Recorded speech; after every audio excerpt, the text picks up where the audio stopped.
idées doivent aussi s'ouvrir au fait que lajinɛ dɔnkiliw ni a dɔnsew n'u ka sanga bɛɛ hali bi u ma se ka fangaba sɔrɔ Kodowari kɔnɔ min b'a to a artisiw bɛ se ka na ɲɛnajɛw kɛ Abidjan ni a dugubaw la kamasɔrɔ Kodowari kelen bɛ bi ka jɔyɔrɔba ta seko ani dɔnko jirali la farafina tilebiyanfan fɛ Mamadou Bassirou Baldé ni a tɔɲɔgɔnw de ye a sigi sen kan. Donc on se dit que la Côte d'Ivoire qui est la plaque tournante de la an ko de Côte d'Ivoire min ye seko ni dɔnko yirizunba ye an ka lamini jamanaw la kan ka kɛ an ka dɔnkilidalaw bɛɛ nayɔrɔ ye dɔw y'a kɛ ka tɛmɛ a ɲan'u bolo nka a camanw bɛ yen hali bi olu ma se ka ɲɛnajɛ belebeleba ɲumanna bɛn yan nɔ o de kama an ye nin dɔnnina ninnu fara ɲɔgɔn kan walasa ka fɛɛrɛ sɔrɔ min n'a to an ka dɔnkilidalaw fana ka se k'u jɔyɔrɔ sɔrɔ Côte d'Ivoire ka setigiya la dɔnkilida hukumu kɔnɔ. walasa lajinɛka dɔnkilidalaw ka se sɔrɔ yan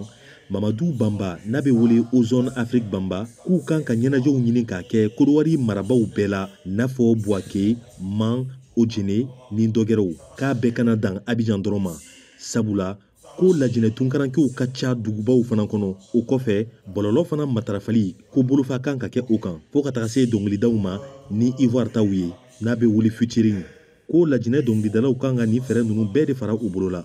walasa u ka sanga sɔrɔ yan nɔ. A bɛ se ka san sɔrɔ a se ka san sɔrɔ cɛ ni lajinaka sa Côte d'Ivoire kɔnɔ lajinaka ale Côte d'Ivoire so kɔtɔ la a tɛ bi a kengole si ka taa so susu la so fitinin biyankuma ma danane ka taa so fitinin susu la i se ka lajinaka sɔrɔ yen nɔ. Nin ɲɛnajɛ ninnu hukumu kɔnɔ k'a kɔn lajinɛka yɛrɛma hɔrɔnya tali ko 66nan ye labɛnnibagaw ye su kɛrɛnkɛrɛnnen sigi sen kan lajinɛ siyaw bɛɛ tɔgɔ la o don masina mamaya de donna ka wasa.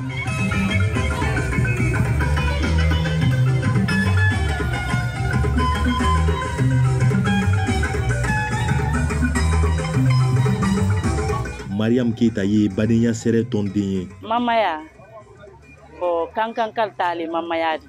man ka murdone mamaya di mamaya lawlini meno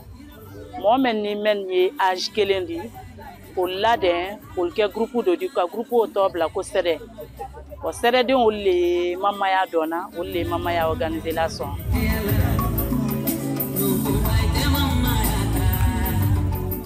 Kabo kankan kana mamaya don Abidjan fierté de le dire kana jamana représenter ola kana kutilira ka molla alia long ko me mamaya di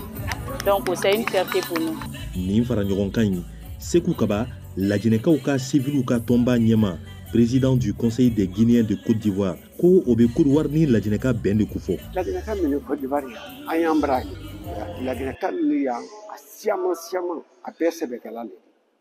manamana mo do mo bale lajinɛka dɔ ye bɛɛ baara kɛ la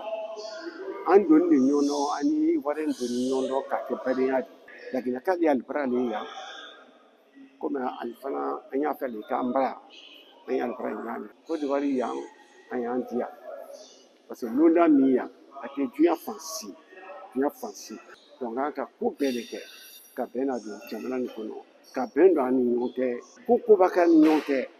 an y'an sigi du kɔnɔ ka kuma o ye ban ni ɲɔgɔn cɛ. Labɛnnibagaw ko san o san sa nin ɲɛnajɛ in nato senna sabula ko Kodowari ni lajinɛka teriya sinsinbere don Alpha K Abidjan VOA Bambara tɔgɔ la.